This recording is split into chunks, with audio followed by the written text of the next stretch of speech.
We are following live coverage right now of the procession for Deputy Devin Jaramillo. He was killed in the line of duty, and we are waiting for this private mass to begin. We understand and have saw pictures just moments ago of the hearse pulling in front of the church there in Miami, where the family has requested that this mass be private prior to them doing yet another procession, which will bring them to Lone Depot Park later this morning, where a funeral will begin around 10 a.m. And during that, we will hear from several members of the deputy's family, including his mother, his father, his 3 siblings. Actually, he may have 4 because there's an Ashley Brown as well, and Isabella Jaramillo, Dylan, and Emma.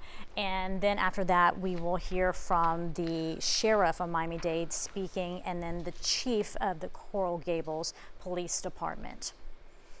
That's right. And you know, Betty, today is really just about honoring this fallen deputy. There will be hundreds, if not thousands, of members from the law enforcement community to make sure that they honor and they pay their respects to somebody who died and made the ultimate sacrifice there. He was a 27-year-old, so we know that this is something that's really striking the hearts of members of the community, whether they knew him or not, whether they have connections to the law enforcement community or not, because this is a man whose life was clearly taken way too soon. Absolutely. He was responding to a minor crash and then killed in the line of duty by a man who took the deputy's gun from him and then shot him reportedly 7 times. Now, the body of Miami-Dade Deputy Devin Jaramillo has arrived, as we've been talking about, at St. Michael the Archangel Catholic Church for a private mass, and after that, a procession from Southwest Miami-Dade. And just a short time ago, our camera was there as the hearse carrying the body of Deputy Jaramillo left the funeral home on the way to that private mass. This was in Southwest Miami-Dade. Here's a picture of the deputy. Later today, hundreds of people will gather to remember and honor the life of Miami-Dade Deputy Devin Jaramillo. And Deputy Jaramillo was shot and killed while responding to that car crash earlier this month. So CBS News Miami's Morgan Reiner, she joins us now live from Lone Depot Park, where a memorial service will take place just shortly around 10 a.m. this morning. What are you seeing out there so far, Morgan? Yeah, good morning. That funeral service doesn't start for a few more hours, but the law enforcement presence we've already seen show up here is impressive. I've been trying to keep track, a list on my phone of all the different departments from across South Florida and Southwest Florida that we're seeing. We have Aventura, Miami Beach, Homestead, Golden Beach, North Bay Village, Davie, Collier County, Sweetwater, you name it. That's not even all of them. I'm going to step out of the way for you so that Waverly can zoom in for you further down the road, and you'll see right now that they are setting up the 2 fire trucks that are going to hold up that large American flag. We do expect the procession will go through that flag and they will enter Lone Depot Park through this gate. Now, Deputy Jaramillo is a homegrown hero, which is just one of the reasons why we are going to see a really big law enforcement presence here. He started his law enforcement career with the Coral Gables Police Department. He was named Officer of the Month in July of 2023.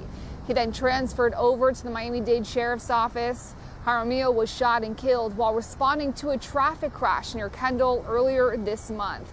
Now, you guys have shown the procession to the private mass that happened earlier this morning, but I do want everyone to take a look at these maps now on their screen, because from 9 to 9:30, the procession will resume on 27th Avenue and Flagler Street, then go north along 27th Avenue.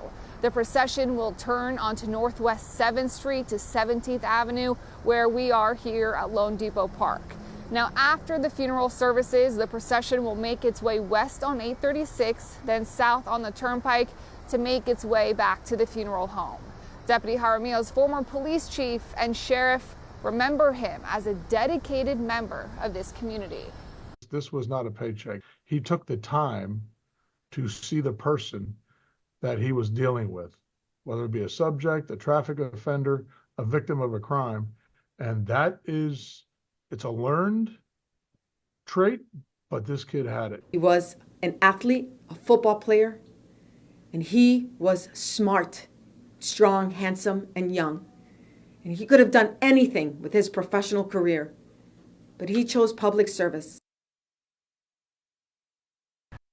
And we will have crews right here all morning long to keep an eye on that procession for you, on the funeral as well. So stick with us. For now, I'm live in Miami. Morgan Reiner, CBS News, Miami.